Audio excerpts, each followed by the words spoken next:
Eu gostaria de pensar com os irmãos essa manhã sobre um tema que eu acho de extrema relevância para os nossos dias, que é restaurando a esperança.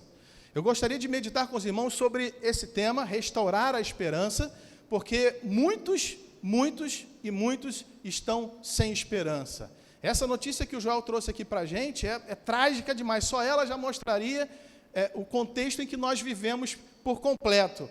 5 amigos, 4 amigos, 2 morreram e 2 estão na UTI. Meu Deus do céu, o que nós estamos vivendo? Não caiu uma bomba ali onde essas pessoas moravam e essas pessoas sofreram essa... Não, é um vírus que está no mundo todo e não tem CPF que ele respeite, não tem conta bancária que ele respeite, não tem localidade, não tem grupo social, não tem raça, não tem nada que possa dizer o porquê e como o vírus atinge. Ele simplesmente atinge a todos. Então, nós vemos aí pessoas muito famosas morrendo, perdendo, nós vimos pastores morrendo, né? Benoni, pastor Alexandre Gonçalves, a esposa do pastor Adilson, o pastor de Turiaçu, Eugênio, e outros pastores, mais um outro que vocês colocaram há pouco tempo, pastor conhecido, Amilon, e um outro jovem também, líder da juventude. Ou seja, nós temos visto aí, irmãos, é um período que nossos filhos, o Fulvinho, meu filho, vai estudar na faculdade o impacto da Covid na economia, nas relações sociais, na medicina, em tudo, porque é um momento histórico no pior sentido que possa trazer, histórico. E ainda nós temos ainda no Brasil aquilo que tem sido assim trágico também, paralelo à Covid, que é a política. Essa semana o nosso presidente, eu não estou atribuindo juízo de valor a nenhum grupo nem partido aqui, tá? É só constatação de um fato na região onde eu moro. O nosso presidente deu uma palavra e eu não sabia nem que ele ia falar, que ele tinha um momento para falar. Eu estava vendo outro programa com a minha esposa, mas começou um panelaço, uma gritaria, e era grupo gritando no prédio a favor e outro grupo gritando contra, e uma confusão assim, que me assusta as eleições do próximo ano. O que pode vir a acontecer no próximo ano? Essa bipolaridade, esses extremos que nós estamos vivendo. Ou seja, irmãos, e sem contar a questão do emprego. Quem caminha pelo centro da cidade, aqui em frente, nós temos um restaurantezinho que fechou.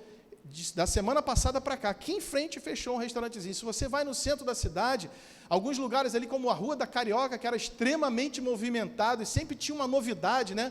Eu lembro quantas vezes na hora do almoço eu não tinha o que fazer, eu ia para o Lago da Carioca, lá para andar e ver as novidades. Era a gente fazendo palhaçada no meio da rua, era a gente vendendo coisa diferente, sempre tinha alguma coisa nova. Aquela região está deserta. Algumas poucas lojas sobraram na Rua da Carioca. Ou seja, tudo contribui para que a nossa esperança seja roubada, para que você perca a paz, para que você pense que Deus perdeu o controle de alguma forma. E não seria nenhuma tragédia ou nenhum drama pensar que até mesmo os crentes, aqueles que creem em Jesus, também têm perdido muitas vezes as esperanças ou a esperança nesse período de pandemia.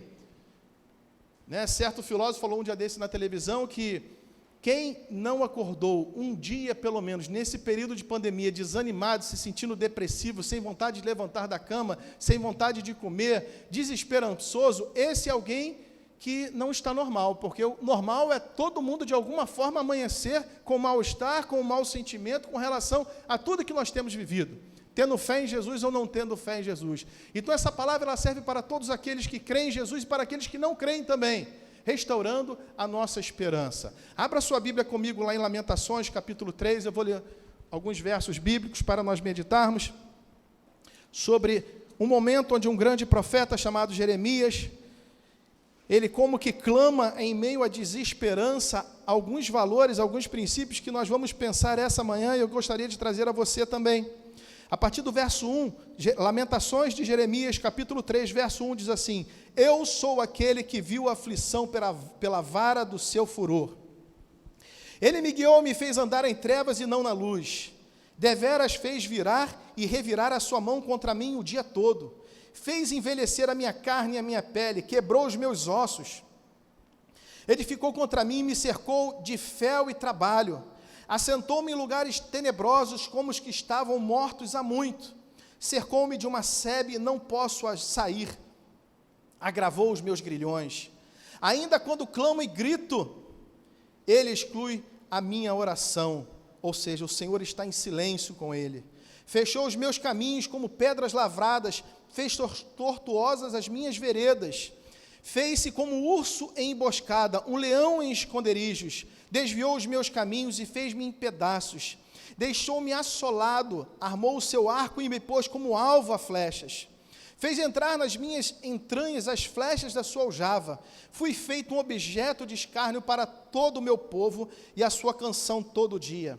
Fartou-me de amarguras, embriagou-me de absinto, quebrou com cascalho os meus dentes, abaixou-me na cinza.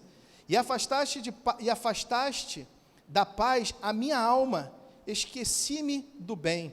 Então disse esse, jamais pereceu a minha força, como também a minha esperança no Senhor. Ou melhor, já pereceu a minha força, como também a minha esperança no Senhor. Ele já estava sem esperança.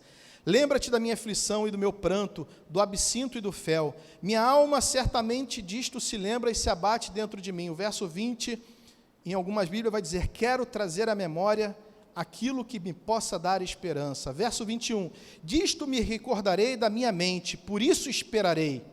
As misericórdias do Senhor são a causa de não sermos consumidos, porque as suas misericórdias não têm fim, novas são cada manhã. Grande é a tua fidelidade. A minha porção é o Senhor, diz a minha alma, portanto esperarei nele. Bom é o Senhor para os que esperam por ele, para a alma que o busca. Bom é ter esperança e aguardar em silêncio a salvação do Senhor.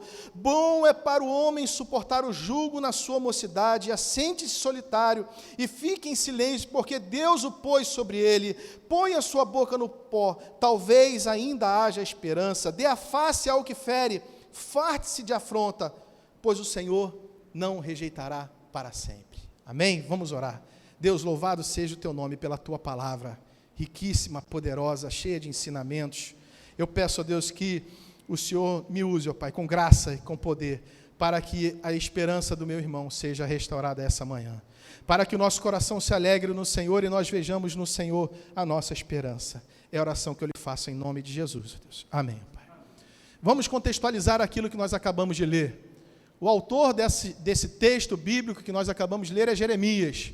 O livro Lamentações de Jeremias, ele é complemento do livro de Jeremias, o segundo maior livro da Bíblia, em número de palavras, não em número de capítulos, mas em número de palavras. Jeremias vive um contexto de total desesperança. Ele vai citar alguns versos aqui nesse texto que nós lemos, que mostram como ele estava sem esperança. Ele fala que seus ossos foram quebrados. Ele fala que ele serviu de alvo para o Senhor atingi-lo com as suas flechas. Ele fala que ele está sem esperança. Ele fala que seus dentes foram quebrados. Ele fala que os seus grilhões foram apertados. Ele fala que foi construído um muro pelo Senhor em volta dele. Ele não consegue se locomover, ele não consegue ver além daquele muro. Ele diz que o seu sofrimento é tremendo, é profundo, e por causa disso ele chora, ele se lamenta. Mas por que ele está se lamentando? Não por causa de um vírus, ele está se lamentando por aquilo que talvez tenha sido a maior tragédia da história de Israel, que foi a tomada de Jerusalém. Babilônia e Nabucodonosor, eles invadem Jerusalém, destroem completamente Jerusalém, derrubam os seus muros, derrubam o templo de Salomão, saqueiam todos os bens e tudo aquilo que existia de objeto de culto, de adoração para a sua época, foi levado para a Babilônia.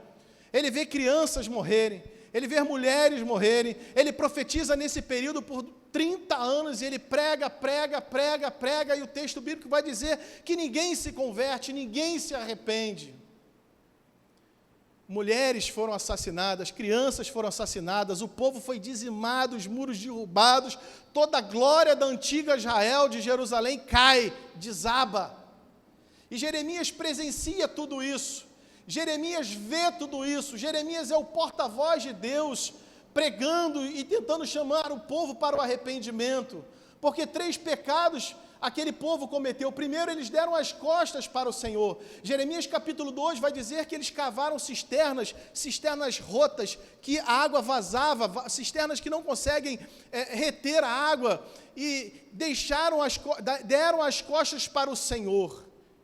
Deixaram o manancial de água viva e cavaram cisternas rotas. Um outro pecado que esse povo cometeu foi eles adorarem aos ídolos. Você vai ver lá em Jeremias, o povo dizendo que tudo aquilo estava acontecendo com eles, a plantação não estava dando o fruto que deveria dar, porque eles pararam de adorar a rainha dos céus. Faz algum sentido hoje em dia a rainha dos céus, que é adorada como símbolo de idolatria? Aquele povo estava adorando, deixaram o seu Senhor, deixaram Yahvé, deixaram toda aquela história que era contada para eles, de tudo aquilo que o Senhor tinha feito por eles, e estavam se voltando para os ídolos. E para piorar a situação, à medida que você vai lendo o livro de Jeremias, você vai vendo que os pastores se corromperam. Os profetas, os líderes religiosos, aqueles que deveriam trazer o povo e admoestar o povo e trazer, eles diziam: paz, paz, estamos em paz. Não é nada disso que Jeremias está falando. Nós estamos fazendo a vontade de Deus, nós temos sacerdotes, nós temos o nosso momento de culto, está tudo bem. Só que não estava tudo bem. Então Jerusalém cai, Israel cai, o último reino cai, o reino do norte já havia caído para a Síria, e agora cai o reino do sul de Israel, e o povo está sofrendo, e Jeremias chora. Alguns vão dizer que Jeremias é o profeta chorão exatamente por causa desse livro de lamentações de Jeremias, porque ele está lamentando, está sofrendo a perda e tudo aquilo que havia acontecido com Jerusalém, com Israel. Um cenário trágico, um cenário de total desesperança. Sobraram algumas pessoas em Jerusalém. Jeremias foi dada a oportunidade dele ir para a Babilônia e ser honrado lá, ou ficar em Jerusalém. Ele prefere ficar em Jerusalém. E ele admoesta aqueles que estão em Jerusalém, dizendo: olha, nós temos que ficar aqui, adorar o Senhor aqui. E eles decidem ir para o Egito e levam Jeremias junto para o Egito. Jeremias vai presenciando com muita tristeza no seu coração, não só a destruição de Jerusalém, mas a falta de esperança de uma restauração iminente do povo de Israel. O cenário que Jeremias viveu é um cenário muito parecido com o que nós vivemos hoje em dia, um cenário de desesperança. Mas Jeremias, ele, nesse capítulo 3, ele começa destacando toda a sua dor, todo o seu sofrimento, mas quando chega nesses versos aqui que eu destaquei com os irmãos, a partir do verso 20 ou 21, ele diz assim, ele dá um grito como quem tira de dentro de sua alma um grito e diz: eu quero trazer a esperança, eu quero trazer à minha memória aquilo que possa me dar esperança. Eu gostaria de pensar com os irmãos algumas coisas que ele destaca aqui e que são importantes para a nossa vida se você quer restaurar a esperança no seu coração. Você tem perdido a esperança no seu coração? Você teve perdas? Pessoas morreram na sua família por causa da Covid? Você tem tido problemas na área financeira por causa dessa crise econômica? Você tem se entristecido por olhar para a política de nosso país e ver muita pouca esperança de algo novo acontecer, de uma mudança estrutural na nossa política, no país mudar, de maneira que possa o povo ser mais bem assistido, de maneira que o nosso país possa se reerguer novamente? Esse texto, esse grito de Jeremias serve para você essa manhã. A primeira coisa que ele diz aqui é: eu quero trazer à minha memória o que possa me dar esperança. Primeira coisa, irmão, traga à sua memória o que possa lhe dar esperança.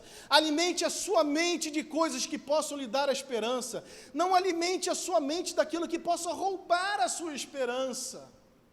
Quer ver uma coisa? Experimente passar uma semana assistindo os jornais da televisão, seja o canal que for. Você vai ver como a sua esperança vai ser roubada rapidinho. É fato que muitas pessoas, quando começou a pandemia, dia 15 de março do ano passado, eu sei a data exata porque eu estava de férias, e eu estava no local com a minha família, e uma colega que estava me substituindo lá no trabalho, ela falou assim: poxa, espertinha, tirou férias na data certa. Eu falei assim: ué, como assim data certa? Ué, tu não está vendo televisão não? Eu falei: não, eu vou viajar e ficar vendo televisão, que nada. Aí liguei para ver, pronto, lockdown e a Covid e aquela coisa toda. Eu tomei um susto com tudo aquilo que estava acontecendo, mas é fato que naqueles primeiros meses que nós ficamos seguindo mais a risco o lockdown dentro de casa, se você ficasse assistindo televisão apenas um dia, o dia todo, você ia chegar no final do dia adoecido. Eu encontrei um amigo de infância naquele período, eu fui comprar pão na padaria, encontrei ele, falei: ei, Jorginho, como é que você está?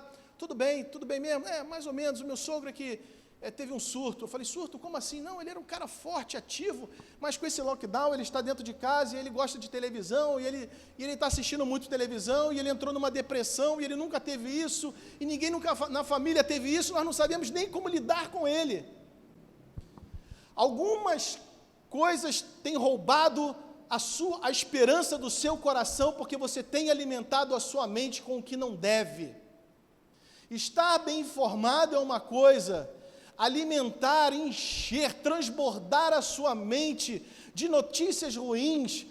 A televisão hoje, os jornais quase que tem aquele contador em cima de morte, né? Morreu mais um e vai mudando o contador, porque é quase que uma celebração da tragédia, porque tragédia vende. É fato que esses jornais que gostam de mostrar tragédias, eles têm umas estratégias de marketing que assim, eles estão falando de um assunto e quando o Ibope começa a baixar, eles mostram alguém morrendo, aí o Ibope sobe novamente, e aí o Ibope começa a baixar e mostra alguém sangrando, aí o Ibope sobe novamente, e aí eles vão fazendo uso desse meio de se comunicar e de atrair a mídia, de atrair a sua atenção, e quando você vai ver, a sua mente está sendo alimentada só de tragédia, você não consegue mais ver nada de bom, você não consegue mais parar para ler, parar para cuidar de uma planta, parar para cuidar de um neto, de um filho, arrumar aquele armário que está cheio de roupa transbordando lá, fica aquela roupa para passar transbordando, fazendo alguma coisa dentro de casa, você ao invés de fazer algo que lhe seja produtivo, e essa semana eu vi um médico falar, ele pratica natação, e ele falou que ele tem uma piscininha pequenininha dentro de casa, ele não está podendo nadar, sair para nadar no mar, e ele gosta de nadar em alto mar, nadar no mar, ele botou um mecanismo que prende as costas dele, ele fica ali nadando só naquela piscininha pequenininha, mas ele está conseguindo se exercitar, está conseguindo arejar a mente dele e cuidar do corpo dele. Primeira coisa que Jeremias nos diz, que a palavra do Senhor nos ensina, traga à sua memória o que possa lhe dar esperança. Ouça louvores, medite na palavra, aproveite para estudar. Um dia desse eu estava vendo uma reportagem de algumas pessoas que estão aprendendo música nesse período. Estão aprendendo música via Teams, via Zoom. O professor está do outro lado, ele está com o violãozinho ali, e está aprendendo, desenvolvendo, aprendendo a tocar um instrumento nesse período. Alguns estão estudando, fazendo faculdade, a Estácio está com umas promoções assim, que eu não sei como é que consegue, aquelas promoções de R$100 e poucos, um curso de administração, mas consegue. Ou seja, se você quer estudar administração, eu vi uma pessoa no trabalho esses dias falando que aproveitou para fazer um curso de inglês, ele já está 1 ano fazendo curso de inglês e desenvolveu o inglês dele à beça. Traga à sua memória coisas que possa alimentá-la de maneira apropriada para que ela continue funcionando de maneira própria, correta. Segunda coisa que Jeremias vai fazer, ele vai destacar o caráter de Deus. Quero trazer à memória aquilo que me possa dar esperança, porque as misericórdias do Senhor são a causa de não sermos consumidos, ela se renova a cada manhã. Sabe o que ele destaca? O caráter de Deus. Traga à sua memória em períodos de desesperança o caráter do seu Deus. Quando eu me refiro ao caráter de Deus, eu me refiro aos atributos de Deus. Os atributos de Deus significam as qualidades inerentes à pessoa de Deus. Deus possui qualidades, algumas são únicas, só dele. Infinitude, é só dele. Ele é todo poderoso, é só ele, mas algumas são compartilhadas, fidelidade, misericórdia, amor, o homem também tem dessas qualidades de Deus. Traga à sua memória o caráter do seu Deus. E aí ele destaca dois atributos de Deus aqui. O primeiro atributo que Jeremias destaca é a misericórdia do Senhor. Quero trazer à memória aquilo que possa dar esperança, porque a misericórdia do Senhor é a causa de não sermos consumidos, e ela se renova a cada manhã. Misericórdia significa o Senhor sentir a sua dor.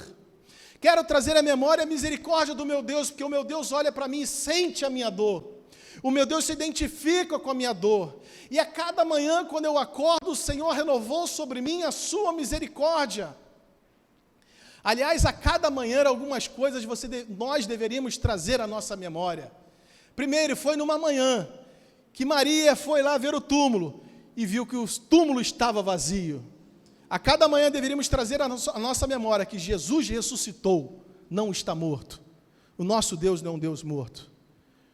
Outra coisa que podemos trazer toda manhã à nossa memória, quando Jacó luta com o anjo durante toda a noite, é pela manhã que o anjo deixa ele manco, e o texto bíblico vai dizer que quando o sol nasceu, Jacó estava manco de uma perna, mas ele não se chamava mais Jacó, ele se chamava Israel.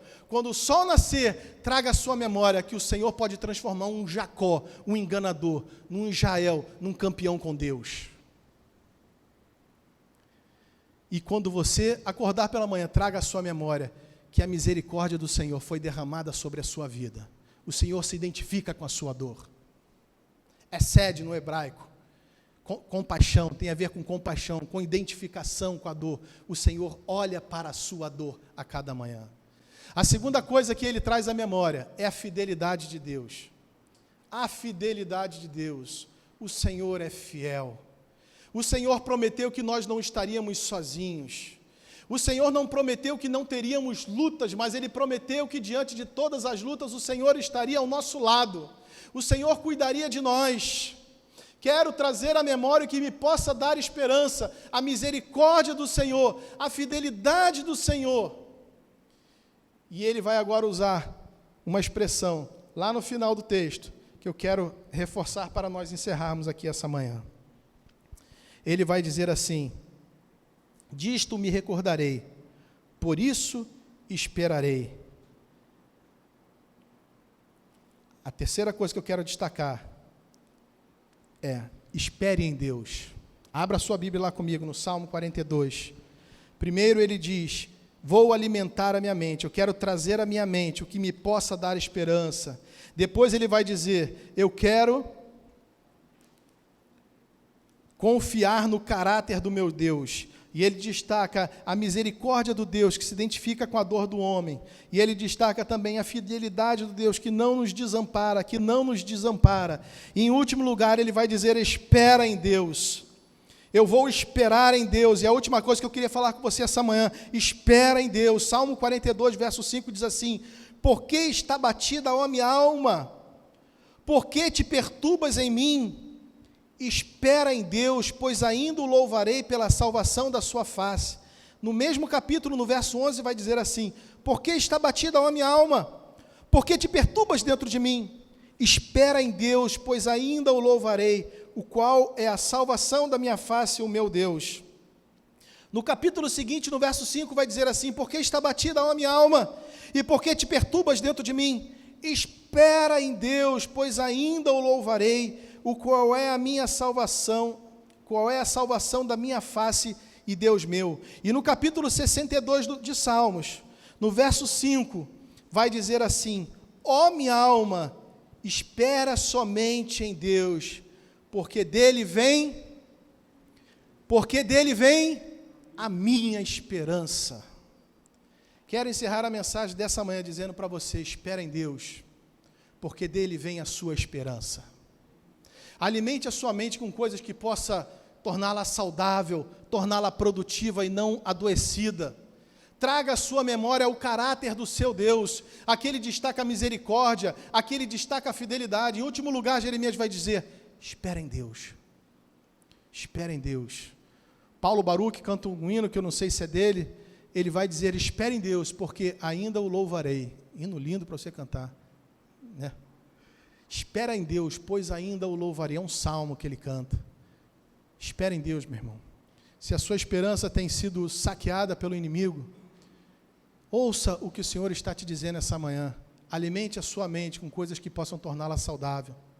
Confie no caráter de Deus, na misericórdia e em sua fidelidade, e espera que o Senhor proverá. Amém?